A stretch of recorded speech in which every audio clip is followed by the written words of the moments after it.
Mesdames et messieurs et mesdemoiselles, recevez mes salutations les plus sincères et amicales. Nous sommes en RDC, la République démocratique du Congo.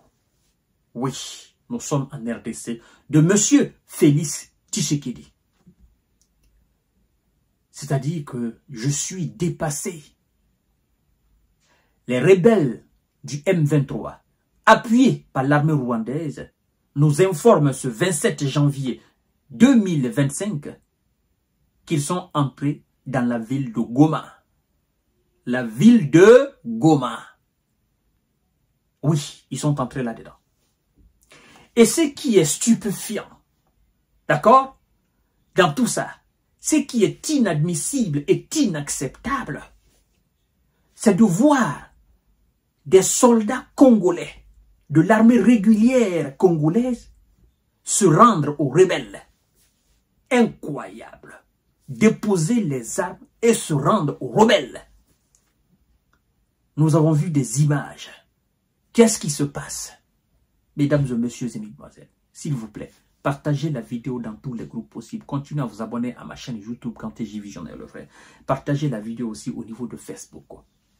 Écoutez, après plus de 4 jours d'une offensive éclair, le M23 a annoncé être entré ce 27 janvier 2025 dans la ville de Goma, dans l'est de la RDC, frontalière avec le Rwanda.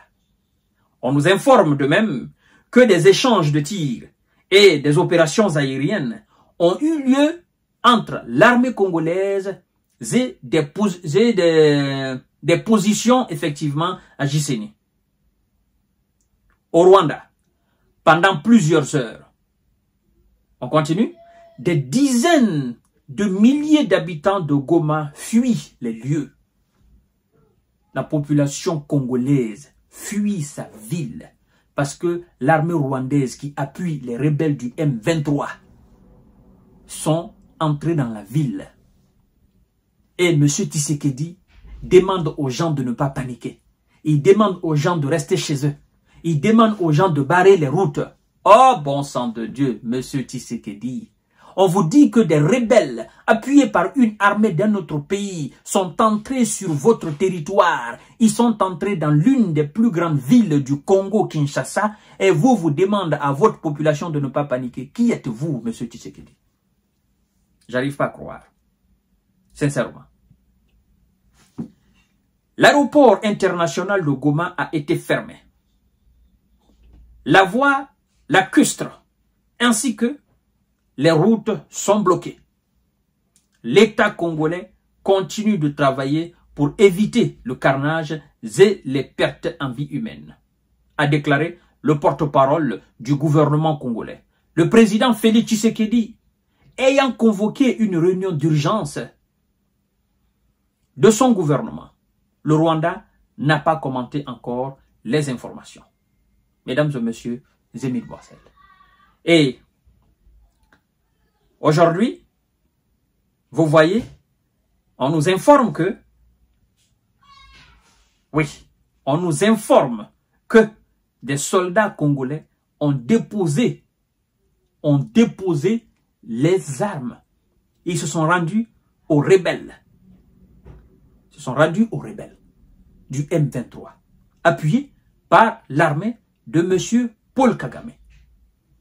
Ils sont entrés dans la ville de Goma. C'est incroyable. C'est inadmissible. Oui, c'est ça la réalité.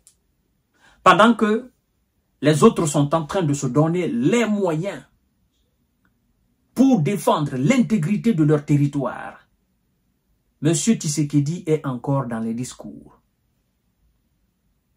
Lorsque vous avez un pays richissime, vous devez savoir que c'est une perle rare. C'est un pays convoité par les multinationales. C'est un pays convoité par les loups. Mais puisque ces gens ne veulent pas faire les choses dans les règles de l'art, ils passent par la déstabilisation afin d'exploiter frauduleusement les ressources de votre pays. Alors, Moi, j'ai reçu des informations comme quoi M. Tshisekedi est complice de tout ce qui arrive au Congo. Et qui tire profit même de la situation. Sincèrement. Je me souviens encore de ces discours où il disait « Nous allons faire la guerre au Rwanda ». C'est le terme qui avait exploité. « Nous allons faire la guerre au Rwanda ». C'est pas possible, mesdames et messieurs.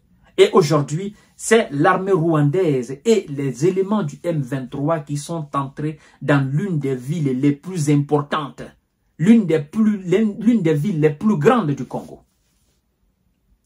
Oui, c'est pas croyable. Il n'y a aucune réaction. Parce que dans de telles situations, il faut que ça soit œil pour œil, dent pour dent. À partir du moment où vous avez la preuve irréfutable que les éléments de M. Paul Kagame, l'armée rwandaise, appuient des gens sur le territoire, même sur votre propre territoire, à partir du moment où vous avez ces preuves-là, mais qu'est-ce que vous faites? Il n'y a pas de discours là maintenant dedans. Oui, vous entrez aussi sur son territoire. Et oui, vous lui faites comprendre que ce qu'il fait chez vous là, vous avez aussi la capacité de faire la même chose chez lui. Vous faites la même chose chez lui. Et ça va le pousser à réfléchir.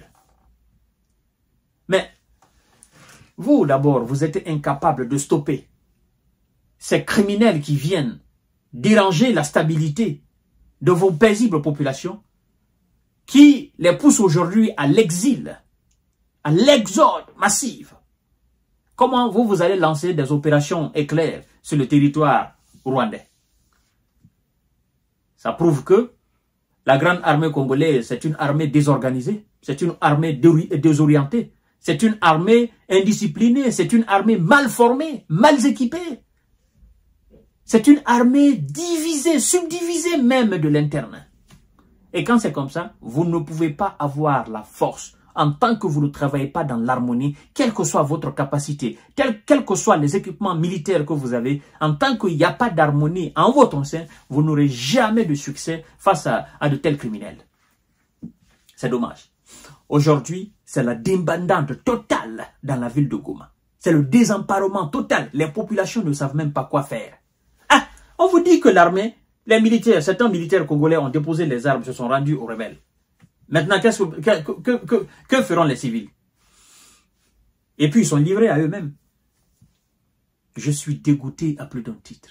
Je vous reviens tout à l'heure pour notre série d'informations décortiquage. Merci beaucoup.